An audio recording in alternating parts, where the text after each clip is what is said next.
to the 34th Science and Society meeting, which is organized by Istanbul Commerce University. This is Professor Dr. Tuğba Karabulut, and I'm very happy that I have a chance to introduce you Professor Robert Liden'ı. And he is very well-known professor in his field, and today he will be talking about servant leadership. Actually, Robert Liden'ı, sorry, I apologize. And our professor, our vice rector, Abdülalim Zaim, is going to make an opening speech, and welcome hocam as well. So yeah, you can start your opening speech. Thank you very much. First of all, I would like to welcome Dr. Liden'ı for being here with us and accepting our invitation. Welcome to the 34th Science and Society meeting organized by Istanbul Commerce University. It became a tradition nowadays. Today, Professor Dr. Robert Liden'ı is our guest from University of Illinois, Chicago. He's a professor and coordinator of the OBHR PhD program, Department of Managerial Studies, and he developed leader-member exchange and servant leadership skills. And today he is going to present a servant leadership presentation. Also, he has many selected publications. He's an academician whose academic publications have received more than 65,000 citations. In addition to this, he received Decennial Article Influence Award in 2018, Best Paper Award in 2017, Eminent Leadership Scholar Award in 2015. And today, Professor Liden'ı will give us a presentation entitled Servant Leadership.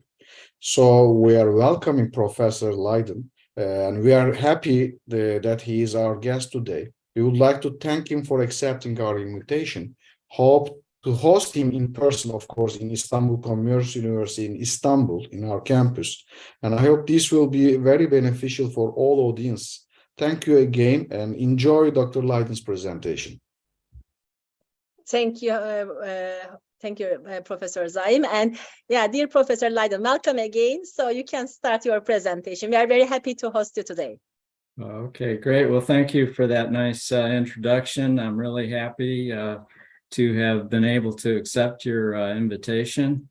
And although I wish I could be with you in person, we'll do the best we can with the Zoom. I'm going to be talking about servant leadership today. I know many of you may be familiar with my work in leader-member exchange, and there is actually some overlap between the two, as we'll discuss in a minute. But for those of you who are not familiar with servant leadership, I did want to say a few things about this approach to leadership before I get into the research that I want to present today. Okay. Not having luck. There we go. Okay, so servant leadership was introduced way back in 1970 by Robert Greenleaf. He had been an employee at AT&T for his whole career. He started out installing telephone poles out in the field. So he worked himself up from being a manual laborer all the way to being the key person in charge of all training at AT&T. And when he retired in 1965, rather than like many people when they retire, instead of going fishing or lounging by the pool, he decided to reflect on his career. And what he did was think back across his whole career and think of the leaders who were the best leaders, in his opinion. Who were the most effective leaders? And why were they the most effective? And he reached the conclusion that the very best people that he had encountered in his career were the people who were not focused on themselves, but rather were concerned mostly with others. And with that idea in mind, he thought, yeah, these people are really more like a servant to their followers as opposed to being a command and control kind of a person. So with this, he developed his notion of servant leadership. And in 1970, wrote his what's now a classic essay, which introduced servant leadership.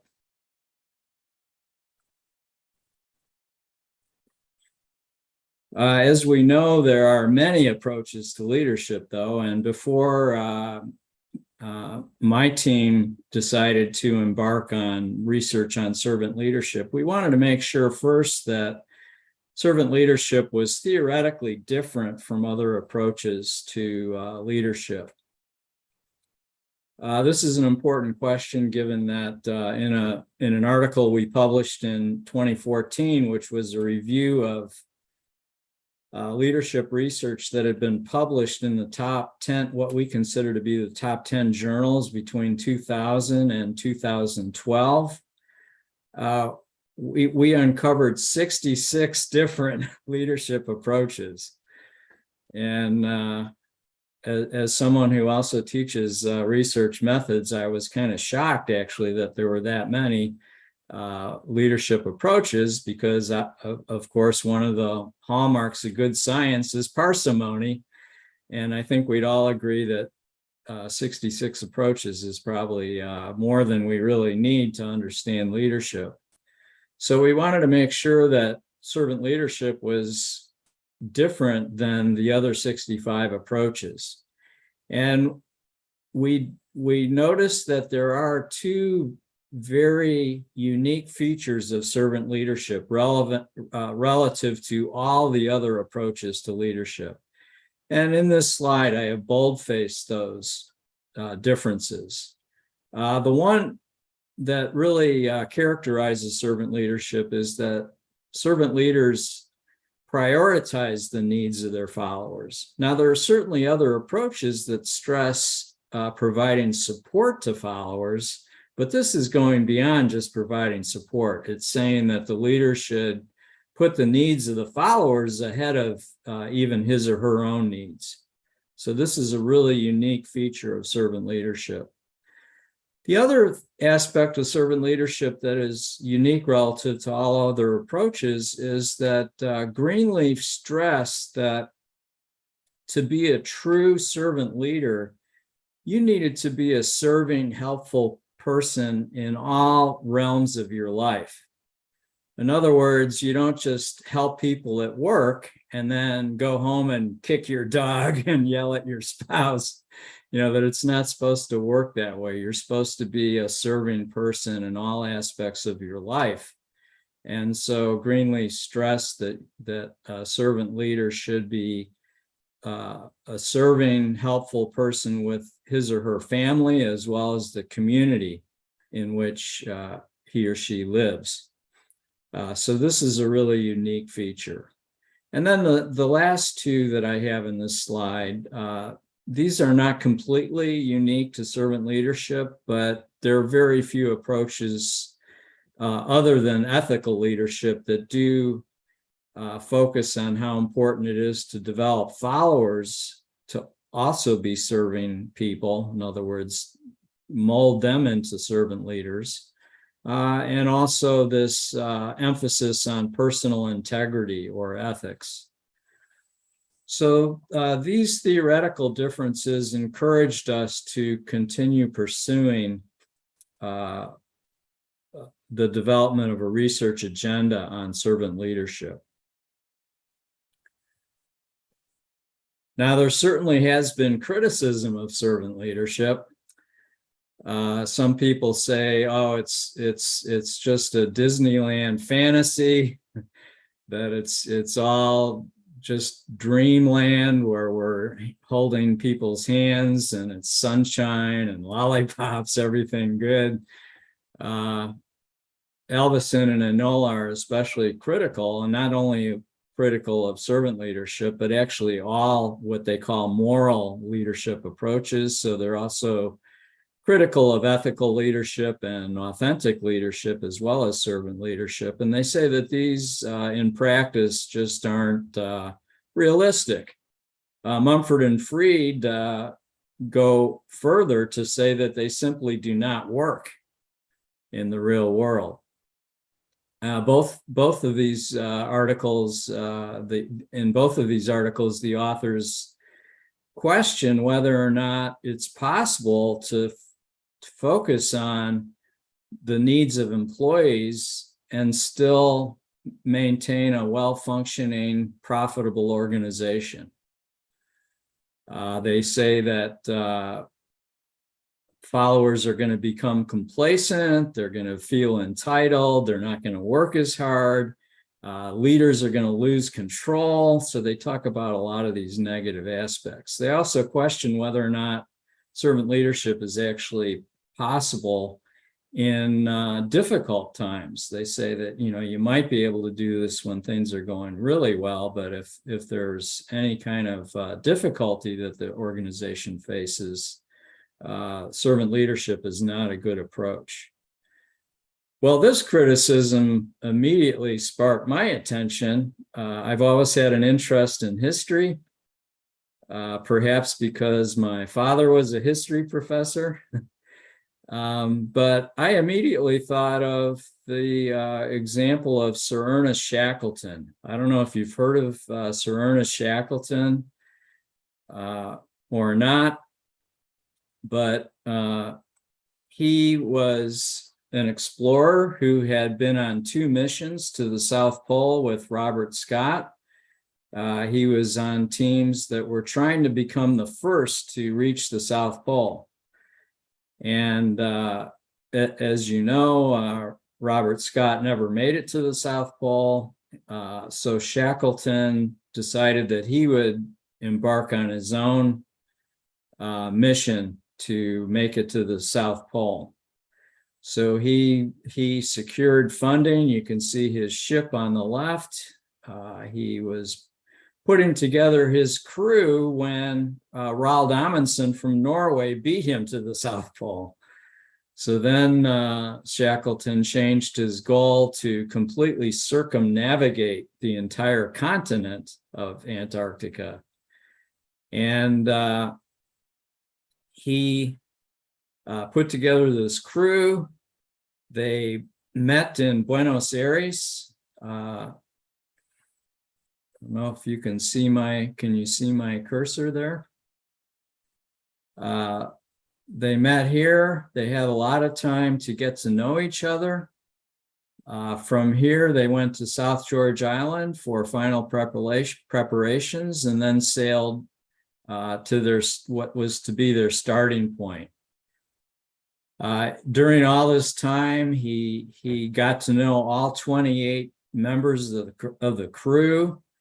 Fortunately for historians, many of these men wrote diaries and said things in their diaries like the photographer Fred Waddell said that he immediately knew from Shackleton's smile and warm handshake that he was an important part of the crew.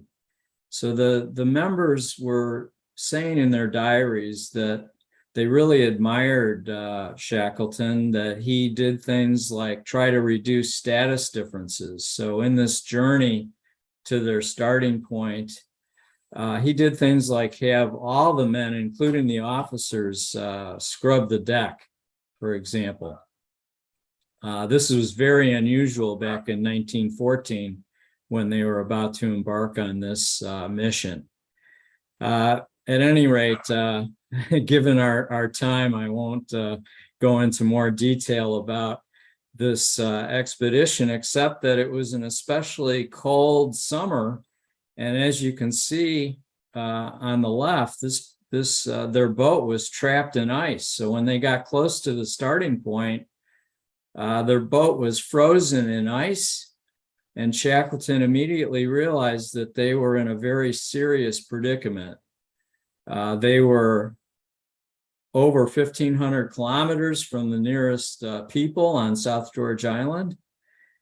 And this is 1914. They have no way of communicating, so no one else knows of their serious situation.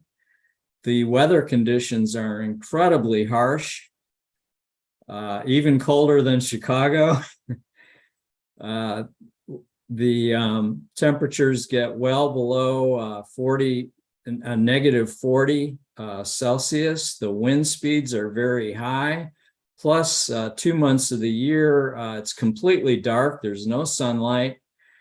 So it's hard to imagine even how desperate people might feel being in that kind of a situation. And yet you look at these diaries, and these men all had complete faith in Shackleton. They trusted him to help them to get back to England. And in fact, he did all kinds of things to make sure that he maintained their morale, which was not easy given the situation. Now, at this point, their ship is being crushed by the ice. They're now camping on the ice floe. Now their ship is completely gone. And despite all this, Shackleton maintained their faith that they would in fact make it home. And again, in the diaries, the men are confident that Shackleton will lead them home. He came up with all kinds of ways to get their mind off of their situation. This is my favorite photograph taken by Frank Hurley, the expedition photographer. They're playing football. And this is noteworthy, I guess, given that the World Cup is now going on. But here they are out on an ice floe playing football. It turns out that although it took about 2 years, Shackleton succeeded in getting all 28 men back to England safely. It's an amazing journey to survival, and I recommend reading about it if you're at all interested. The main point I'm trying to make is that Shackleton was clearly, if you read these diaries, was clearly a servant leader. And it was because of his leadership that the men trusted him. And keeping up their morale is largely responsible for the fact that they were able to finally make it back home alive.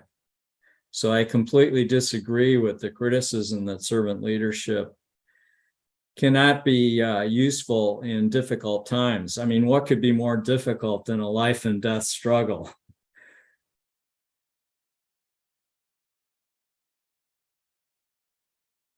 So we were very excited about embarking on this research on servant leadership. And it's interesting, though, that it took a long time for academics to become interested in servant leadership. One exception was a 1991 article by Jill Graham in Leadership Quarterly. But aside from that article, there was really very little academic attention to servant leadership. And one thing that we immediately noticed was that there was not a good measure of servant leadership. The scales that had been developed were not based on rigorous psychometric scale development practices.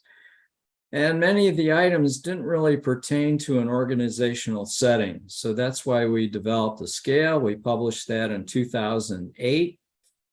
And then we discovered that researchers, including ourselves, tended to use servant leadership in the aggregate. In other words, all 28 items summed together to represent overall or global servant leadership.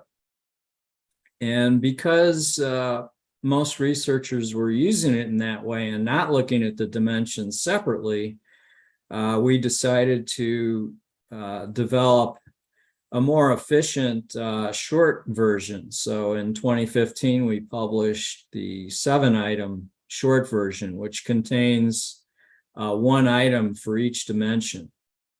So you can see the first item is really just general management skills. The reason that we have this item is that we thought that to be a helpful leader, you needed to be able to help people with task-related issues, and therefore you needed to be intimately familiar with the job itself. So that's the first item. The second one is this helping followers grow and succeed. The third item captures emotional healing, being there for followers when they have a difficult time. The fourth is the item that captures this idea of servant leadership going beyond the work setting to also include the family and community. The fifth item is the item that captures the essence of servant leadership, which is prioritizing the needs of followers. The sixth item is the empowering dimension. And then finally, the seventh item captures the ethical behavior of the servant leader. So now we had this scale. I should also mention that an important part of our 2008 paper was to look at incremental validity of the servant leadership construct. And we, along with Mark Earhart and John Shobrock, found that even when controlling the 2 dominant approaches to leadership, transformational leadership and LMX, servant leadership was explaining significant incremental variance in really important outcomes like performance and citizenship behavior. In fact, John Shobrock's article showed that servant leadership, and he used our scale, servant leadership was explaining an additional 10% of the variability in team performance. And now there have been enough studies conducted on servant leadership that meta-analyses have been published. One by Julia Hoke and colleagues, and then Alan Lee more recently. And both of these clearly show that servant leadership explains more variance in outcomes than other approaches to leadership, like including authentic, ethical, and transformational. Okay, well, now that we have established that servant leadership is related to important outcomes, even when controlling for dominant approaches like transformational leadership, there are a number of questions that need to be addressed. And it's interesting that some of our questions are the same as the questions that you had shared with me. And so I think in the presentation, I should be able to answer a few of the questions that you had, and then we can cover some of the others after my presentation. But at any rate, these are the 5 questions that motivated the 5 studies that I want to briefly discuss with you this evening. So the first is, okay, we know that servant leadership is related to outcomes, but why does this occur? Why is servant leadership having these effects, even when controlling for other approaches like transformational? Second question is addressing the criticisms of Alvison and Enola, and also Mumford and Freed. Can you actually serve your employees with servant leadership without sacrificing the bottom line? So that was the question that motivated the second study. The third question is whether or not servant leadership can be effective in cases of having followers who are not focused on serving others. In other words, if you have followers who are high in self-interest, is it possible to use servant leadership? Is it still going to be effective? And there's been virtually no research up to date on the characteristics of followers with respect to servant leadership. One of the questions that you had asked me is, well, what's the effect of servant leadership on leaders? Well, this was a question we also had. And so we designed a study to address the effects of being a servant leader on the leaders themselves. And then finally, what are some of the boundary conditions? In other words, aspects of the context that will affect relationships between servant leadership and outcomes. So these are questions that motivated our studies. Okay, so in the first study, we wanted to address weaknesses with our 2014 AMJ article. Like many of you, perhaps, we were aware of weaknesses of the study. We submitted it to AMJ thinking that, well, they'll probably reject it, and then we will be in better position with the comments to maybe have a better chance of getting it into JAP. Well, it turned out that AMJ really liked the research, despite the weaknesses. One weakness was that we were describing a process through which servant leadership influences the culture of the organization, which in affects store performance of the organization. And yet this was a cross-sectional study. As we know, it's best to have a longitudinal design if you're going to study a process. We also relied heavily on social learning theory in this paper, but we didn't have a variable that assessed social learning theory. So we designed a study that addressed these limitations through the help of our co-author, Linda Song, who at the time was a professor at Renman. She's now a department chair at University of Leeds in the UK. But she was teaching an executive MBA course, and one of her students was really excited about her research and said after the class was completed that he would be happy to help her with her research. So she took him up on his offer and asked him if he could help to put together a sample for our study. And this executive MBA student was the mayor of a small Chinese city, a city of only 1 million people. And this mayor had a great social network, knew the leaders of nearly all the organizations in his city, and he recruited them to participate in our study. And as you can see, we had a dream sample. We had 52 organizations representing a wide range of industries. They were public and private sector. We were also able to get a large sample of people within each of these 52 organizations. We also got approval to collect data at 3 points in time, separated by 6 months. So this study was conducted over an 18-month period. You can see we also had a really good response rate. Okay, we were able to collect all the measures at all 3 time periods. So this enabled us to use latent growth modeling.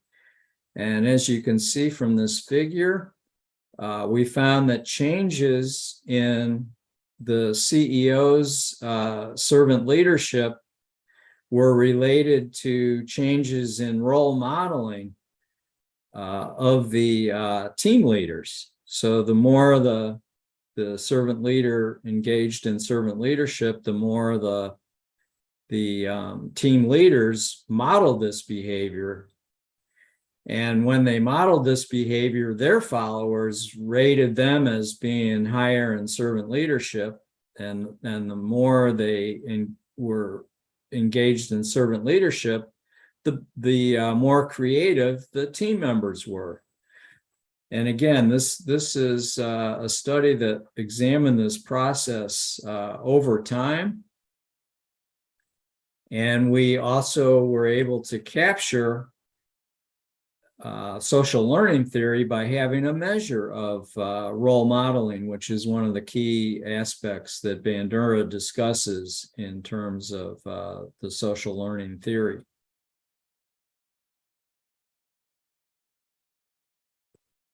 Okay, so we're finding that social learning theory does seem to be a viable theoretical mechanism to explain why servant leadership relates to outcomes. And we also found support for this trickle-down idea that changes at the top affect leaders below, and that affects the followers of those leaders. Now, you may have noticed that I on the previous slide, I indicated that this work was in progress. I'm almost embarrassed to say that it's in progress because it's been rejected a number of times already. And each time we are told by the review team that the paper is well written, that the research is well designed, but they think that it doesn't extend beyond the 2014 AMJ article. It's always kind of amusing in some respect, but also irritating when they use your name in a review article. So they say, yeah, this research doesn't go beyond Leiden at all, 2014.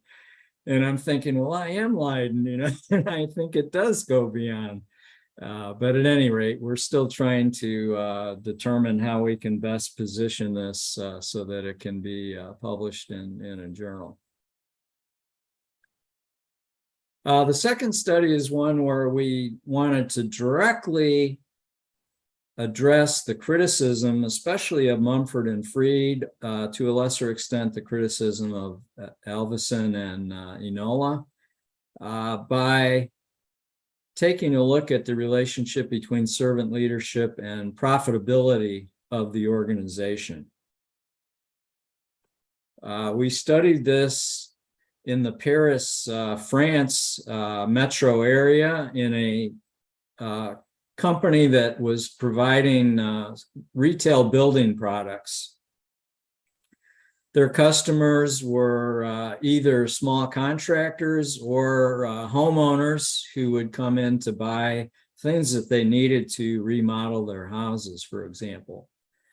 So we have 55 separate stores. They're all part of the same organization. So we treated each of these 55 as an organization because they each had their own manager, and again, they were separate from the other stores. Once again, we were able to collect data on site during paid work hours, and I know a number of you in the audience today are doctoral students.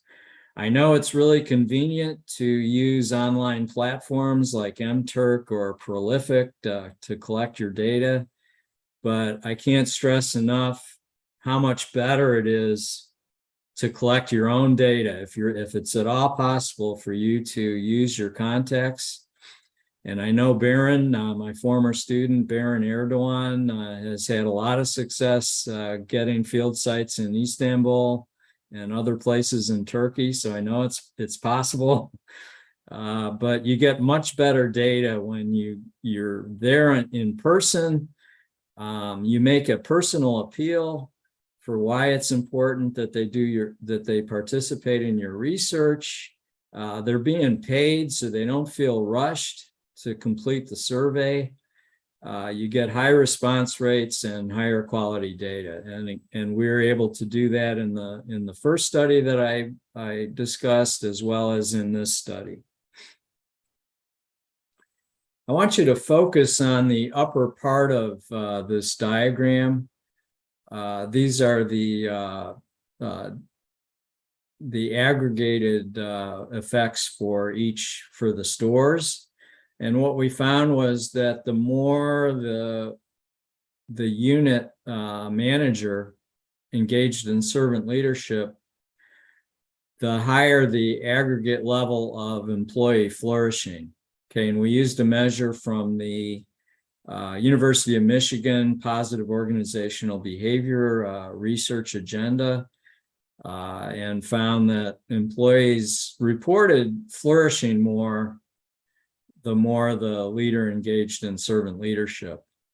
And this flourishing was in turn related to revenue growth and also growth in profits. And these revenue growth and profits were measured a year later.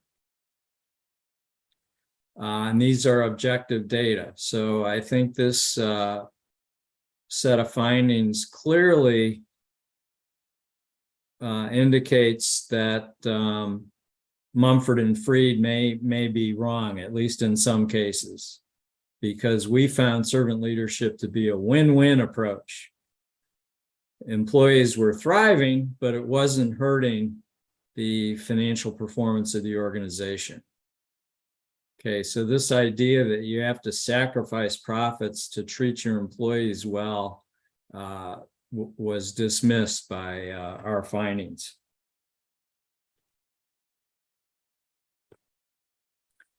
Okay, in study 3, we were addressing that question of follower characteristics. In other words, will servant leadership be effective even when followers are really high in self-interest? This is a paper we published in Journal of Applied Psychology last year. And there were 2 experiments that were included in the article. I'm only going to talk about the field study here. Now, we made a hypothesis that might seem counterintuitive to you. We, after giving this a lot of thought and looking at the literature, we realized that a servant leader might actually have the greatest opportunity to alter the behavior of followers who are high in self-interest. Our thinking was that followers who are low in self-interest might already be very likely to engage in serving behaviors. So it's the followers high in self-interest who might have the most room to actually change. So we hypothesized that the servant leaders would increase the serving behavior of followers to a greater extent when those followers are high in self-interest. So that was our hypothesis. We tested this in a field study in Singapore. We had another really great sample. We had 10 organizations. This sample was different than many previous samples testing servant leadership because it was a highly educated professional group of employees. We even had medical doctors in the sample. We again collected data on site, in person, during paid work hours. We again had a really good response rate. You can see 88% for followers and 94% for leaders. And we did find support for the hypothesis. So it was the followers who were high in self-interest who increased their serving leadership behavior the most. The slope for those low in self-interest was not significant. Now, I do want to admit that we were cheating a little bit here in this graph. Maybe some of you are familiar with a book published years ago called How to Lie with Statistics.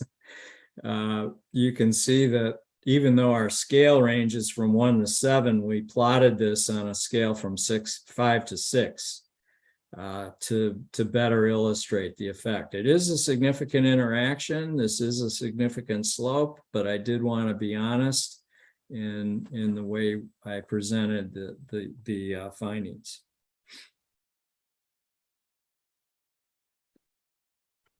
Okay, and then another question that you had brought to my attention prior to today is what are the effects on the leaders?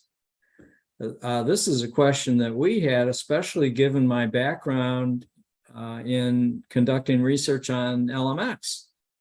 As you may know, one of the main reasons that researchers give for LMX differentiation, in other words, leaders forming relationships of different quality with different followers, one of the main reasons for that is that it's thought that leaders don't have enough time or resources to form a high quality relationship with all followers. And yet that's exactly what servant leaders are expected to do. And the research does show that servant leaders tend to have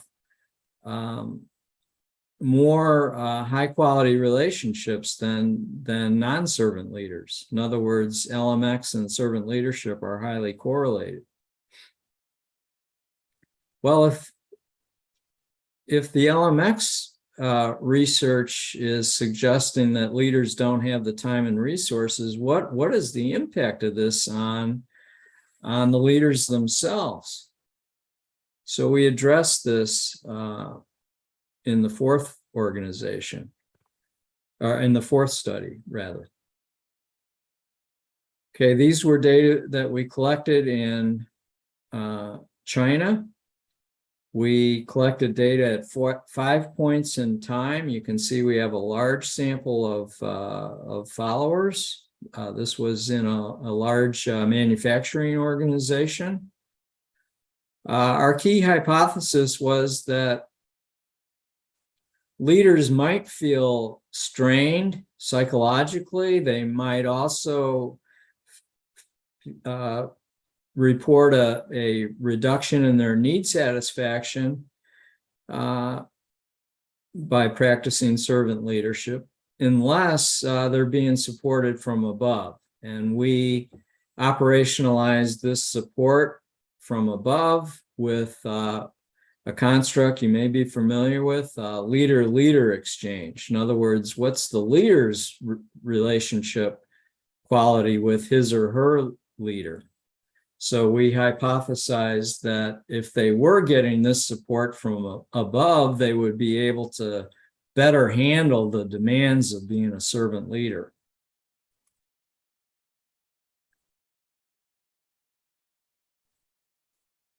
Okay, and here I'd like you to focus on the first stage of this model. The second stage has already been studied to a fairly great extent, so I want you to focus on the left-hand side here. Our key hypotheses were supported. So the more support that leaders reported getting from their own leaders, the higher their need satisfaction, and also the lower their role conflict. So it appeared that getting support was important, that if they weren't getting that support, they were experiencing more role conflict. And then you can see that also relates to psychological strain. There's certainly more that can be addressed with respect to the effects of servant leadership on the leaders, but our results are indicating that support from above is important. I think we also could have probably, instead of leader-leader exchange, we maybe could have looked at Bob Eisenberger's notion of perceived organizational support. The main thing is that we feel that leaders do need to be supported. As you can see from the results, the plots of the interaction, show that the leaders who are getting support from their leader are reporting significantly higher need satisfaction and significantly less role conflict. Okay, and then finally, in study 5, we looked at what we feel is a very critical contextual or boundary condition of the effects between servant leadership and outcomes. We derive this idea from the CEO of the company we studied in our 2014 AMJ article, Joe Tatoris, who was the founding CEO of Jason's Deli. Jason's Deli is basically very high quality fast food in the US. They have stores across the country. They're based in Texas. So most of their stores are there, but they have stores that we studied in Georgia, in Florida, Illinois, Nevada. We love Joe Tatoris's quote, sometimes it takes tough love to avoid false kindness. And Joe told me that in his presentations that he's made on servant leadership, because he's a big advocate of servant leadership, he said practitioners oftentimes have the same questions that Alvison and Enola had, that Mumford and Freed have. They kind of wondered if this is just hand-holding and sunshine and lollipops and that it's too good to be true. And Joe says, what they don't understand is that being a servant leader doesn't mean that you're always just holding people's hands. He said that to be a true servant leader, you sometimes need to give people very critical feedback. That's the way they grow and succeed. And people have the misconception that you're always just being real nice and pleasant with followers. So he says that's just not true. But he says that when you are tough, when you do provide critical negative feedback, you need to present it with love. And that's why he calls it tough love. You need to show that you're giving them this feedback to help them. And so we were really attracted by this idea, and it motivated research on tough love. And we wondered, especially considering the criticisms of Alvison and Enola, what's going to happen if leaders are just always giving positive feedback? And we thought, perhaps servant leaders have an especially difficult time giving people negative feedback. I mean, they're very pro-socially motivated. They are putting the needs of others above their own. Maybe they would be less likely to be able to provide critical feedback. There's an article that you may have seen recently, came out just a few months ago in Journal of Applied Psychology by Simon and colleagues, that found that leaders who are high in empathy report a much more difficult time providing critical feedback, providing negative feedback. So that also reinforced our concern that maybe servant leaders do have a hard time providing negative feedback.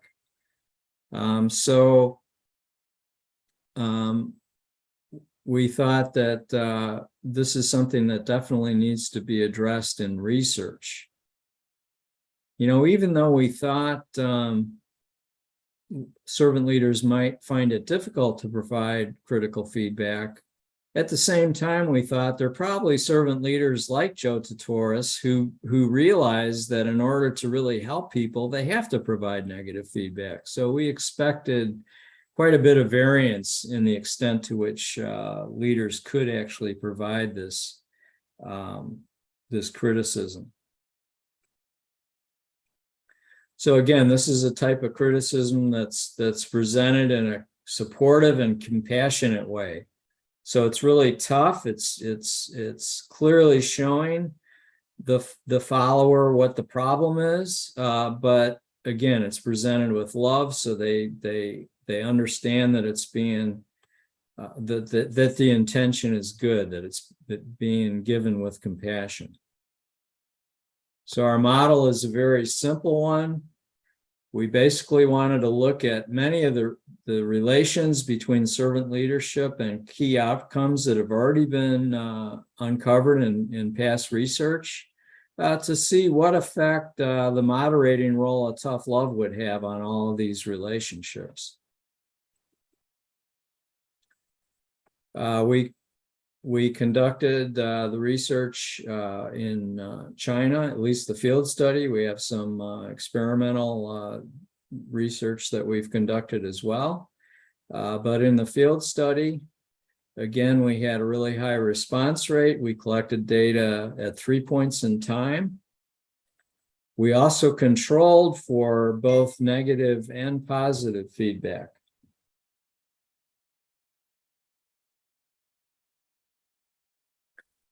Okay, this is our measure. This was a very difficult measure to develop because we wanted to merge the idea of toughness with love, but without having the problem of double-barreled items. So we spent, actually there's 6 studies that we conducted in developing this scale. These are the final items. You can see all these items are merging this idea of criticism with helpful intent, with compassion.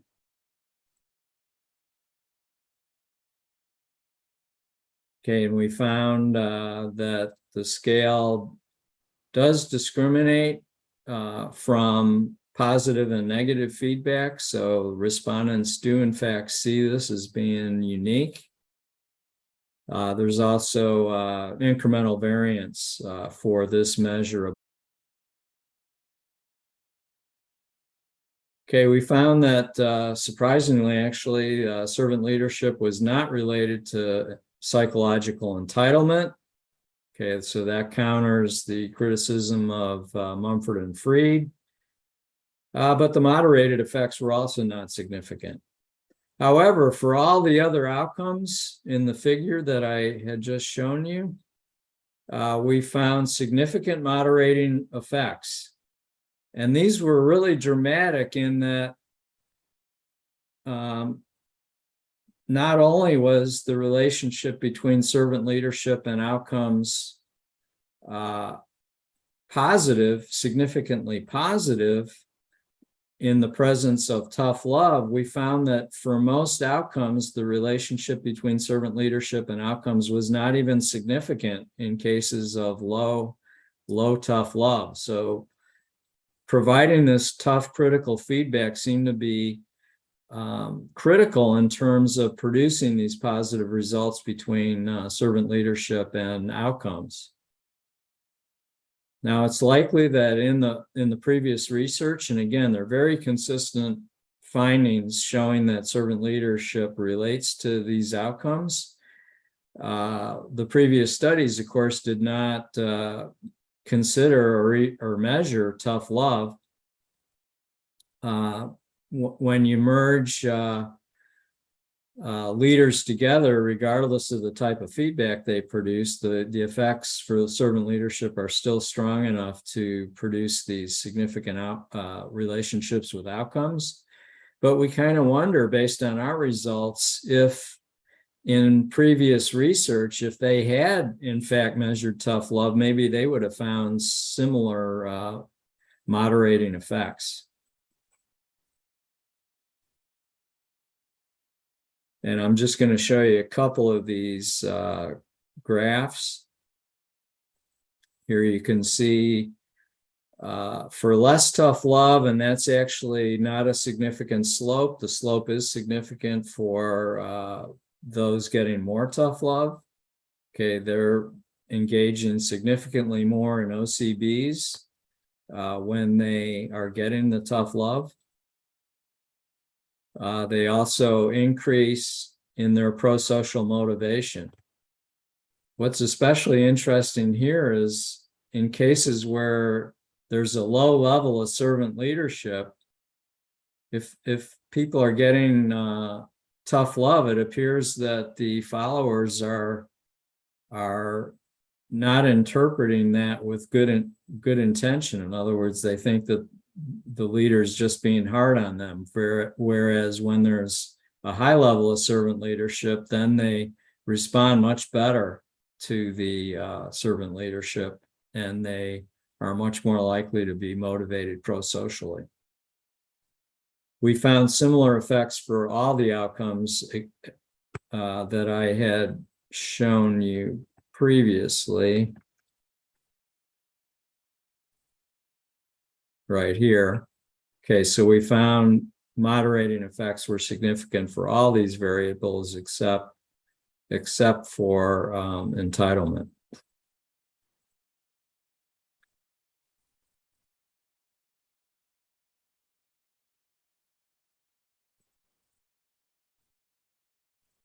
Okay, so overall, 5 studies. We're finding that servant leadership is positively related to follower-serving behavior, even for followers high in self-interest. Followers do flourish more. They report thriving when they have a servant leader, but it doesn't mean that the organization needs to suffer in terms of revenue and profits.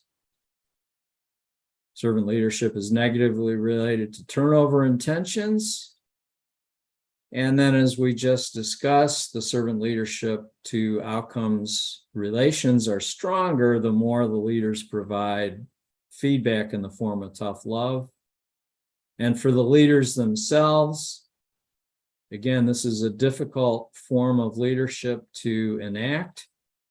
And our research there found that leaders did need to get support from above in order to avoid some of the negative consequences, such as role conflict and lower need satisfaction from engaging in this form of leadership.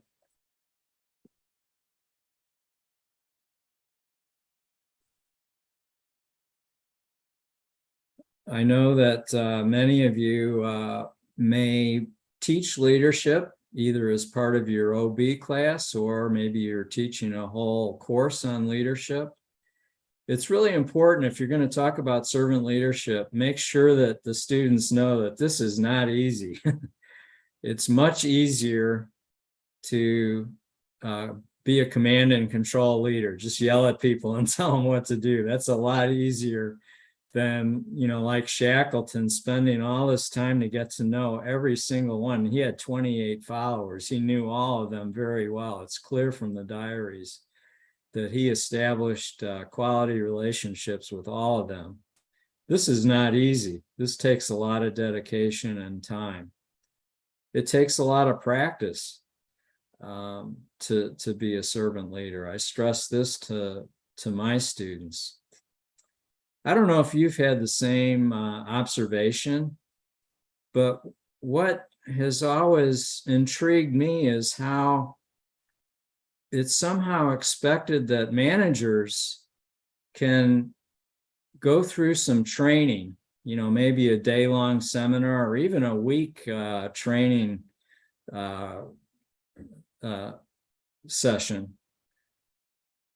Watch a few videos, do a few exercises, and then they're expected to just go back to work and do all these things.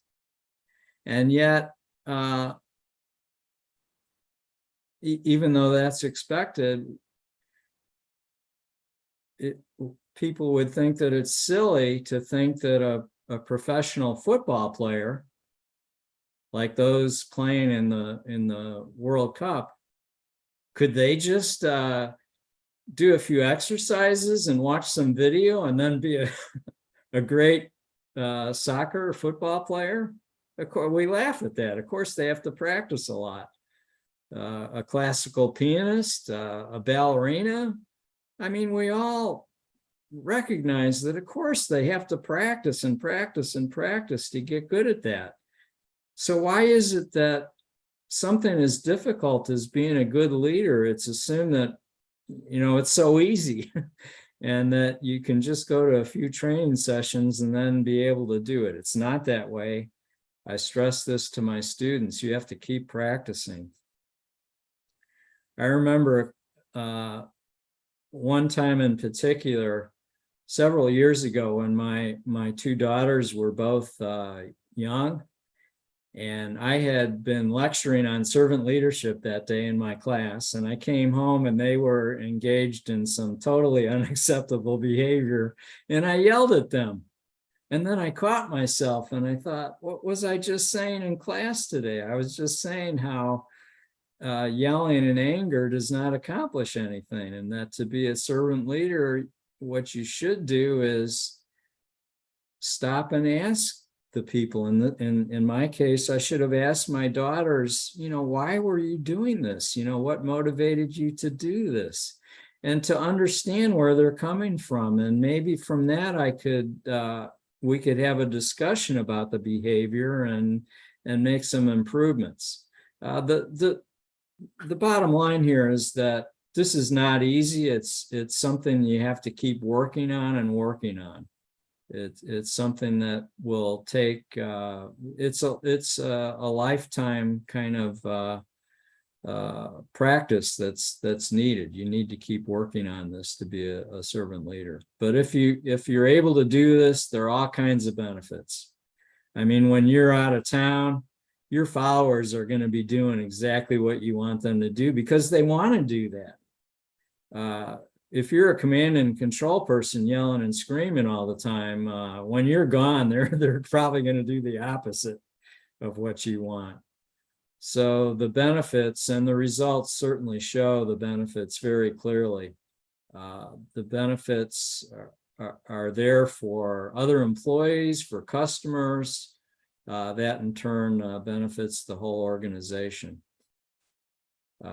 So I think it's very worthwhile form of leadership to practice, and I hope that you do share it with your students. I really enjoy, as you maybe noticed, I enjoy talking about servant leadership. I think it's, especially in today's world, we need more servant leaders for sure. And so thank you for giving me the opportunity to discuss some of my research with you. Thank you, dear Professor. It's a great presentation, and we are very happy that you are our guest today. And right now we will have some questions to you. And to be honest, I try to be a servant leader as well, but of course it's very difficult. And I think all leaders should try to be servant leaders. Okay. You know, Turkey has a little bit more autocratic management style, but I think we should also be tolerated as leaders. So Murat Kasımoğlu is our professor, and he teaches leadership actually. So Murat Hocam, would you like to ask a question? Yeah, thank you, Professor Karabulut and Professor Liden'ı. It is a great privilege to join your session, and I'm really very honored and get a great benefit from your presentation. Professor, you know, maybe the Zappos is a kind of organization is changing its structures, the shoes company.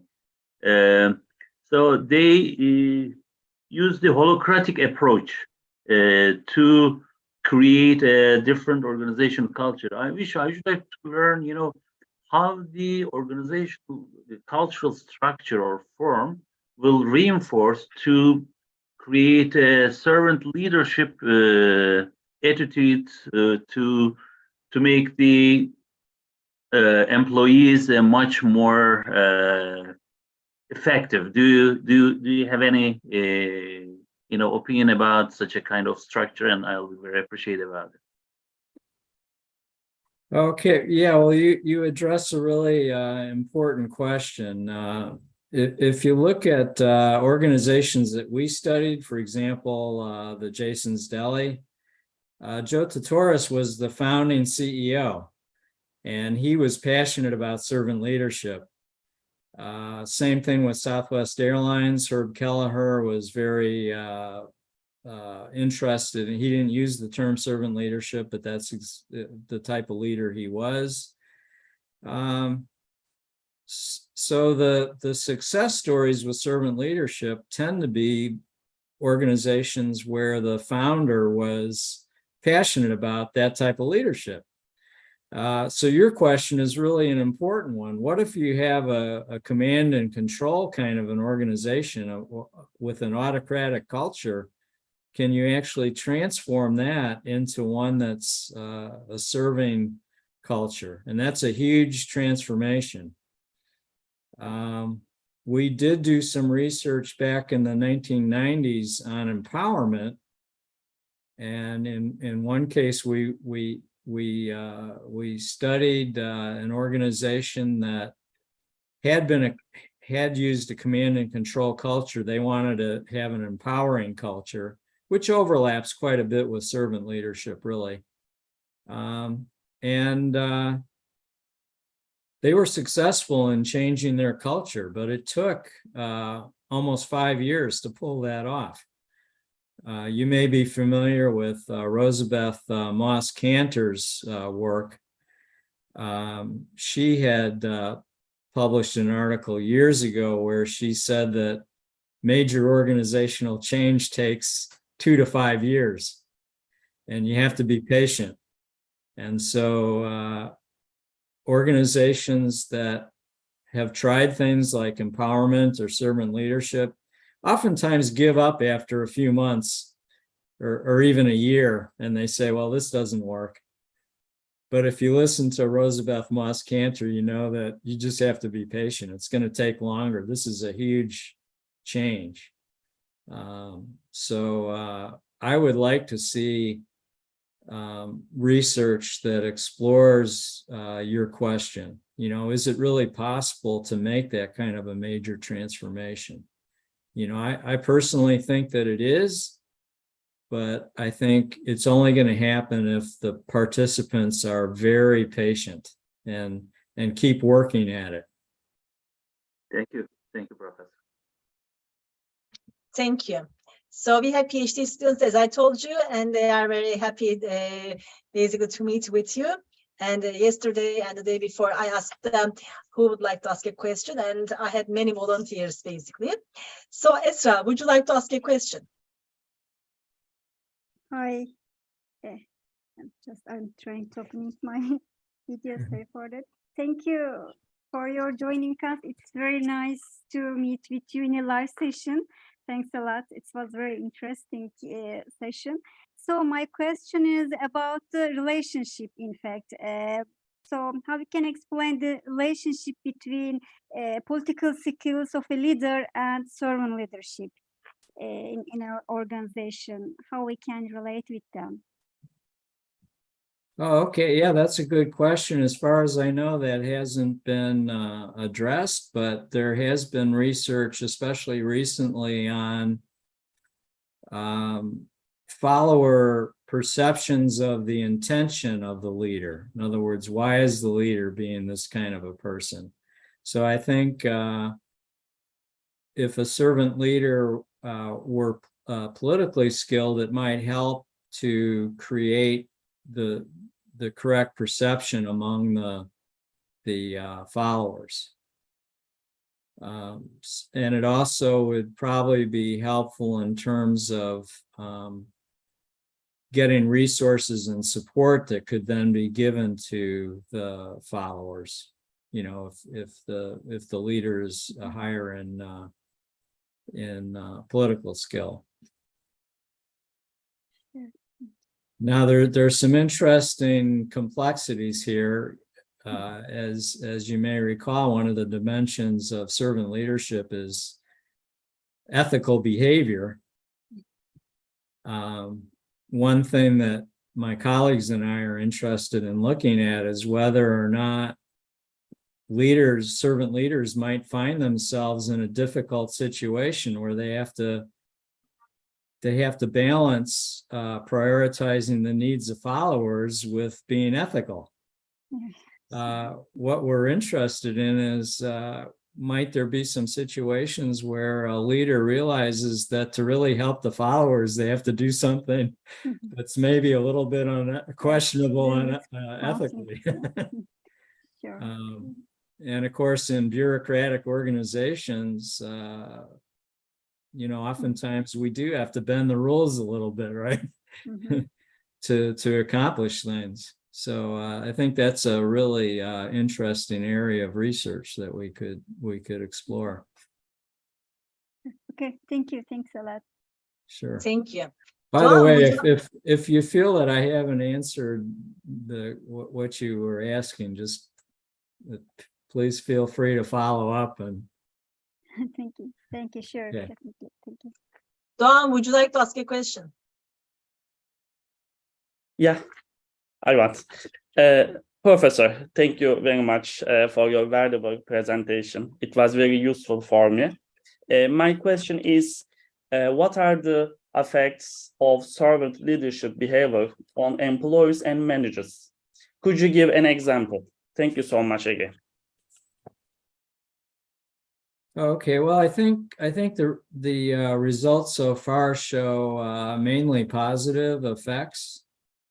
So, for example, in the study in which we were looking at the trickle down from CEOs to team leaders, the team leaders tended to model the behavior of the CEO, and that benefited their followers. The results for thriving, and it's not just thriving and well-being, but also job satisfaction, people feeling that they're making more progress in their careers.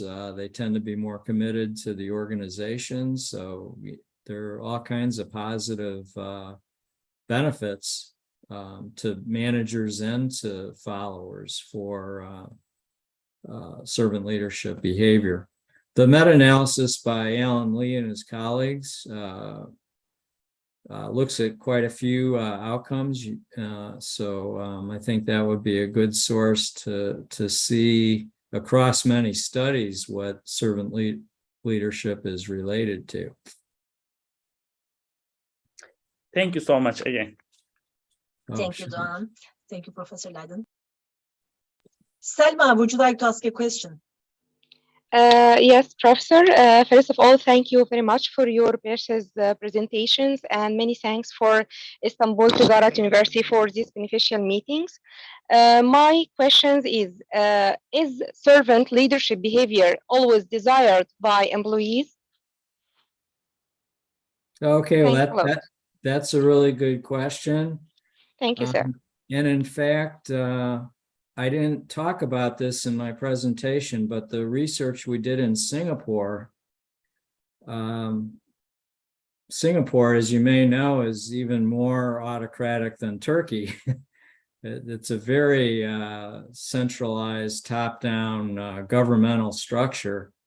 And we kind of wondered how people were going to react to even this idea of servant leadership. So we also, in addition to measuring servant leadership that they currently reported experiencing, we asked them, how much do you desire having a servant leader?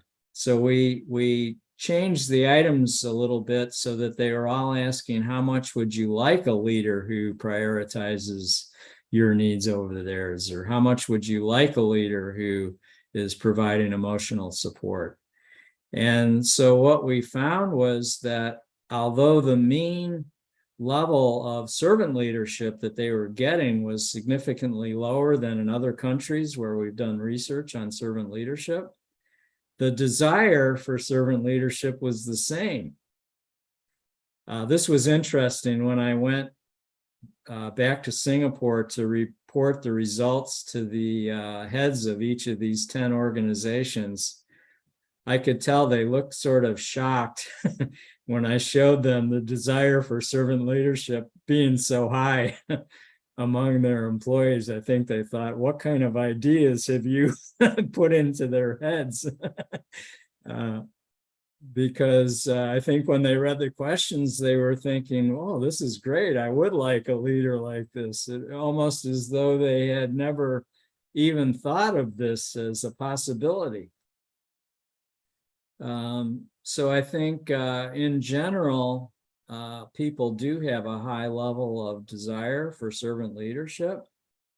That said, I should point out that there's quite a bit of variability, both in our Singapore study and also in the United States and some other countries for desire for servant leadership. So there's quite a bit of variability. For example, as you might guess, people who are high in power distance orientation, in other words, they feel that the leader should be of a higher status and should be more controlling. Those people, as you might guess, don't have as great a desire for servant leadership.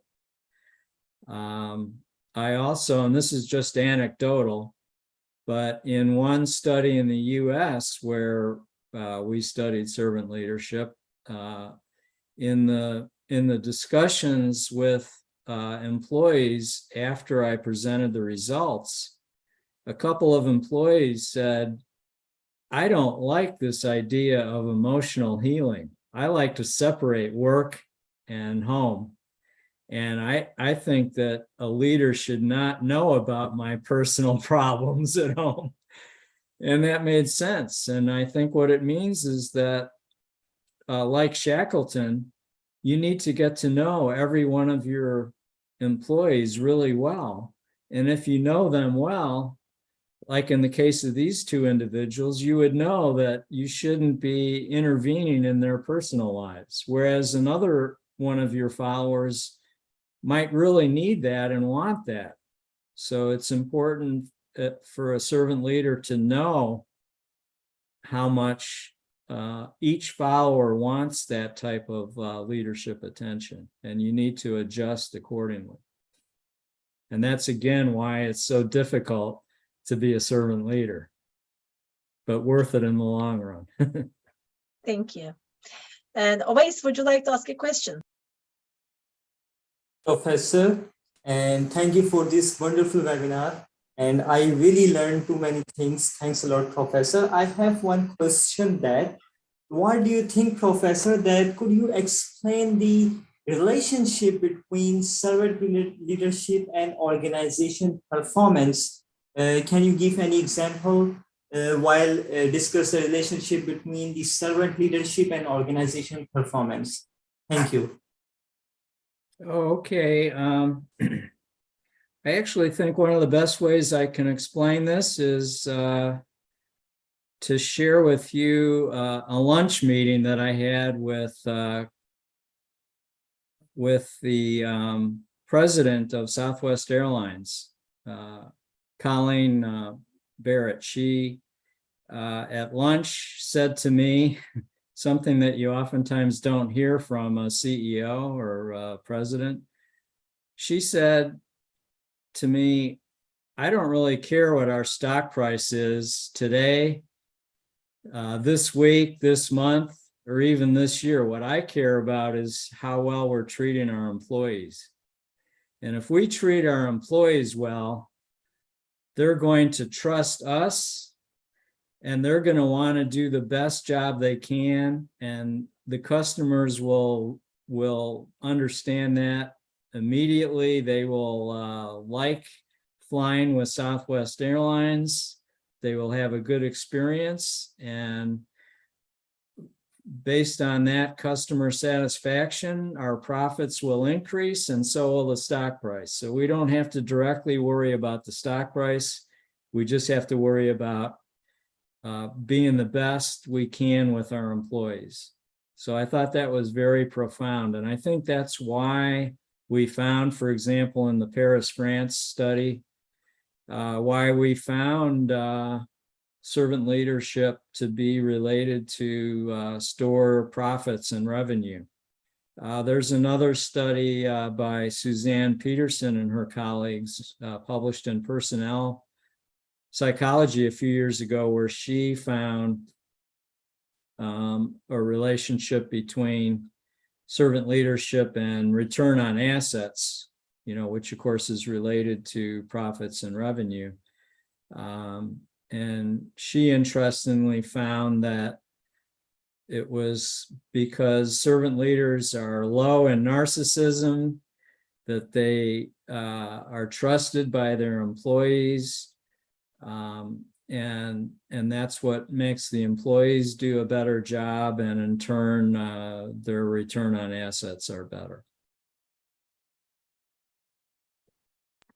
Thank you. And And thank you, Professor. Oh, sure. thank you always. Leila, would you like to ask a question? Yes, thank you. Hi, Mr. Liden. I have two questions. The first one is, how would you evaluate the ethical aspects of servant leadership?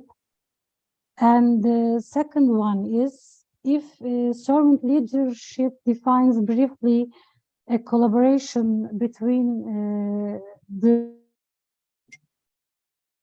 leader and the people in his or her command, how do you think the developments and changes in the fourth industrial revolution will affect this leadership approach? Okay, well, let me answer the first question first, and then I'll probably forget the second question I'll ask you again. Okay. So with respect to ethics, as I alluded to in the presentation, this is a really interesting issue because we wonder if leaders, because they're so passionate about supporting their followers and prioritizing the needs of followers, will they be motivated to do some things that might be a little bit unethical in order to provide the most for their followers? I think that in general, servant leaders are honest. Certainly they're honest with their employees. But again, they might find they might be tempted to do some things that are a little bit unethical to provide better support for the followers. There's an interesting study. It was published in Leadership Quarterly, I believe in 2013, by Jeroen Stouten. He's a professor at KU Leuven in Belgium. But he found a curvilinear effect between ethical leadership and effectiveness. And basically what he showed in this study was that if leaders are really high in ethical behavior, followers sometimes feel that I just can't meet these standards. There's no way I can fulfill or conform with the values of this leader, because the leader is so extreme in terms of trying to be ethical. So it can demotivate followers if they feel that they just can't conform with the values of the leader. Also in this study, it was indicated that sometimes, especially ethical leaders, conform so strictly with the rules and procedures that they can't get things done. They're always trying to make sure they don't violate a rule, when proactive and creative leaders oftentimes figure out a way around the rules to accomplish things. So it's a fascinating issue to me, and one that I think needs more research. It's obviously a difficult thing research because it's so sensitive. I mean, you don't just ask people, so how often do you do unethical things? So it's a challenging research topic, but I think it's worthy of our attention. Okay, and the second question I did forget. Please. If servant leadership defines a collaboration between the leader and the people in his command, in brief, how do you think will industrial revolution 4 will affect this leadership approach, the developments in the new era? Okay, do you mean with things like virtual interaction and I guess, yeah, what do you mean by industrial revolution? You mean like artificial intelligence and increase in virtual? Yeah, exactly. Okay, well, yeah, that's a very good question. There have been some studies looking at the effects of virtual teams. One thing that has been shown is that these teams and virtual interaction tends to be much more positive when people have previously had personal interaction. So I think that even if there are virtual interactions between leaders and followers, it would be very helpful for them to at least have some face-to-face interaction. There's research by Brad Kirkman on virtual teams that has shown this. I think it is possible to show compassion, to provide support, even if it is virtual. During the pandemic, when we were unable to actually meet in person our doctoral students, I'm sure you had the same thing happen at your school. I had a couple of students from outside of the country who could not go to the US. And so for a year, they were in my seminars. I was working with them on research. I had never met them. So, it was a real challenge. And I would like to think that they felt that I was being a servant leader. But I guess, you'd have to ask them if that was the case. I'm not sure if I'm answering your question or not. Okay, thank you. Raif, would you like to ask a question? Yes, Professor, thank you. Thank you, Professor, for this valuable presentation. I just want to ask about the impact of servant leadership. As you mentioned, it's hard to practice by leaders in any organization. So do you think, Professor, that personal traits or corporate culture more effective in the emergence of servant leadership behaviors? Thank you. Well, I think the two go hand in hand. So going back to Joe Tatoris, he was, very passionate about servant leadership. He was a pro-socially motivated individual, which would be a personality characteristic that you mentioned. But at the same time, he's the one that really formed the culture of the organization.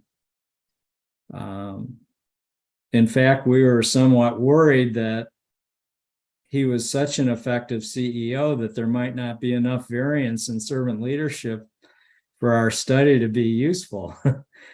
And it was interesting that out of almost 1,000 employees who participated in our study, on a scale from 1 to 7, not one manager in all, I believe it was 78 stores, not one manager was rated with a 1, 2, or a 3 on servant leadership. So we did have restriction of range. The range went from 4 to 7. There was enough variability there for us to show strong effects between servant leadership and outcomes. The point I'm trying to make, though, is that I think the personality of the especially top level leaders and the culture are highly related. If we go back to the Peterson study that I just mentioned, narcissistic leaders are not trusted as much. They're less likely to be servant leaders, and that affects the culture also. One last comment with respect to your question goes back to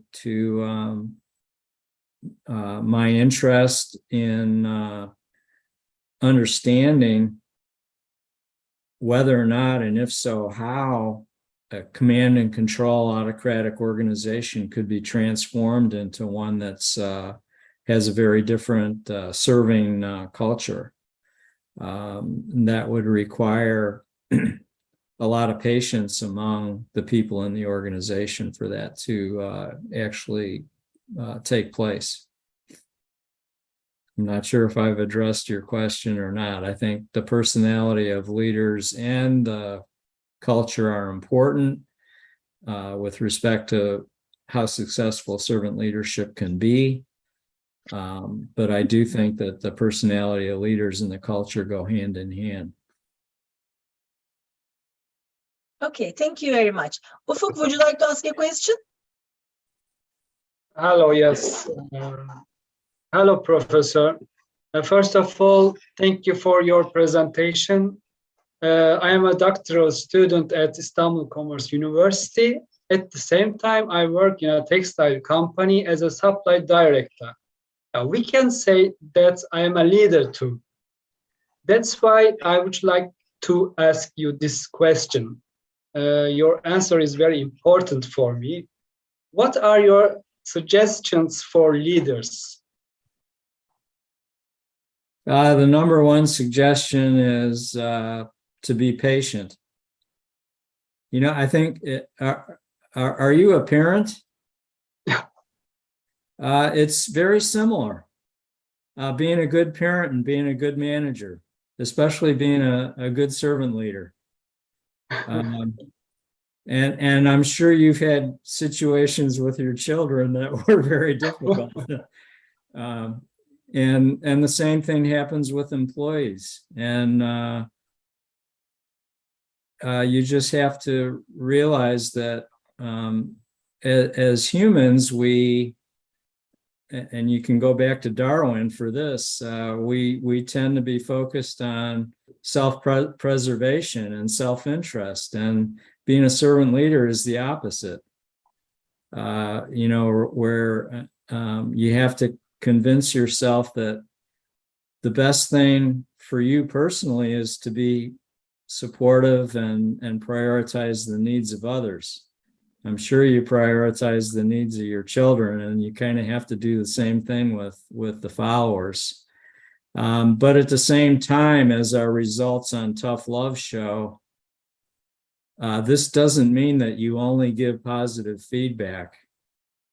You have to give critical feedback as well. That's the only way your kids or your employees are going to grow and improve. So they have to know when they have not done things as you would expect. And then I think you'll have some followers that are just going to be challenging. They either will be skeptical, and we've found that employees who previously had a very abusive supervisor are oftentimes skeptical when they switch supervisors, have someone who's a servant leader. They think, is this some new way to exploit me? You know, it's challenging to be a servant leader. You just have to be really, really patient and keep practicing. Thank you. Mohammed Essa, would you like to ask a question?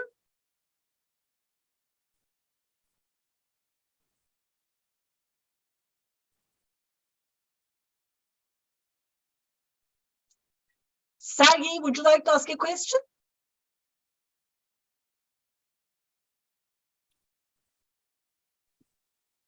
Okay, maybe I can ask a question. So what are the possible research areas that you can suggest to academicians or PhD students? Oh, okay. Well, I think a number have come up. I think the issue that was asked about personality of leaders versus structure, I think those are topics that could certainly be looked at. Again, I'm really interested in what it would take to transform an organization from being top-down control-oriented and authoritarian to more of a serving culture. I think that's a really important issue. I think we also could learn much more about the effects of servant leadership on the leaders themselves. Again, it's a very demanding way to lead, and just the one study we conducted in one country, I think, does not provide all the answers. I think we need to understand that better. So those are some of the issues that I think we could look at. Also, this whole issue of how leaders are able to determine differential treatment for each follower. I think that's that's something we know from anecdotal evidence, like Shackleton's story. He treated people differently. He seemed to know exactly what each individual employee needed, and they oftentimes were different things. For example, one follower might do best if you just empower them, and another employee might need a lot of coaching and hand-holding and guidance. So there are a lot of different ways that you could prioritize the needs of followers, and we could use some research to explore how that's actually accomplished. And if you want to include Turkey to your research, we'll be more than happy to collect data and help you and collaborate with you. So, Mohammed Essa, would you like to ask a question? Yes, ma'am. If I can have the opportunity. It was really suitable and learning session from you, sir. And thank you for making us a part of this. I just want to ask that what has the most impact on servant leadership?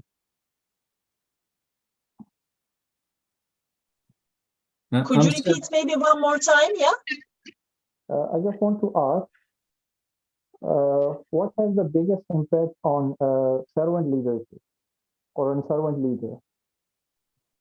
What is the biggest impact of servant leaders or leadership? What has the biggest impact on servant leader? Yeah, I think the biggest impact, and this is shown in the meta-analysis by Alan Lee and his colleagues, is on trust. Trust seems to be a key mediating variable. So when leaders prioritize the needs of followers, and when followers recognize this, they form mutual trust, and when they trust the leader, they will engage in appropriate behavior. So that's why I think it's so helpful to businesses, as in our study in Paris.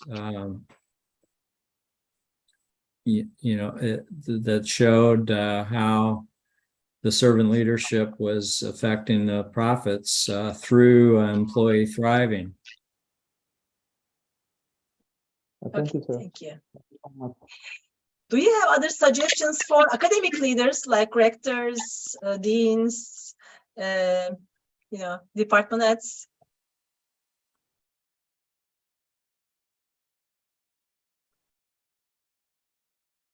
Did you hear my question? Do you have other suggestions for academic leaders, like the rectors, vice rectors, deans? Oh, I see. So far, we haven't found differences across different types of organizations, professions. For example, in that Singapore study, we had universities represented, hospitals and medical doctors. And so I think that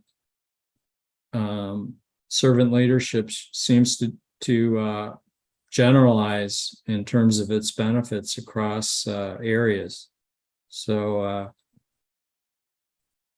it's interesting you asked that, because here you in Istanbul have asked me to talk about servant leadership, and I've made presentations in many countries, and yet no one at my school ever asks for my advice. So it's like they're happy that I'm doing this research, but but yeah, they don't seem to be interested in actually benefiting personally from it. From now on, I will try to be a better servant leader, to be honest. And it's our pleasure to host you today. You are very kind, you are a very nice person, and you just accepted our offer, and you participated to our webinar. We are very happy that we met with you, and we would like to keep in touch with you. So if you need anything, if you want to collaborate with us, if you want to do research, or if you just want to come to Turkey, please let us know, okay? We are very happy that we met with you and you participated in our webinar, dear Professor Liden. Oh, well, thank you for inviting me. I've enjoyed it. I do, however, wish that I could have met you in person, but maybe, as you suggest, maybe that'll be possible later. Sure, yeah, whenever you want to come, please let us know, and we wish you a happy new year, and please keep in touch with us, okay? Oh, okay, great. Thanks so much. Okay. Bye-bye, and Bye-bye. thank you very Thank much you, to all Professor. our participants. Thank you, as well. Professor. Thank you, All right. Professor. Oh, you're very welcome. I enjoyed it. Thank Good you. luck with your research. Thank you. Thank you. So much.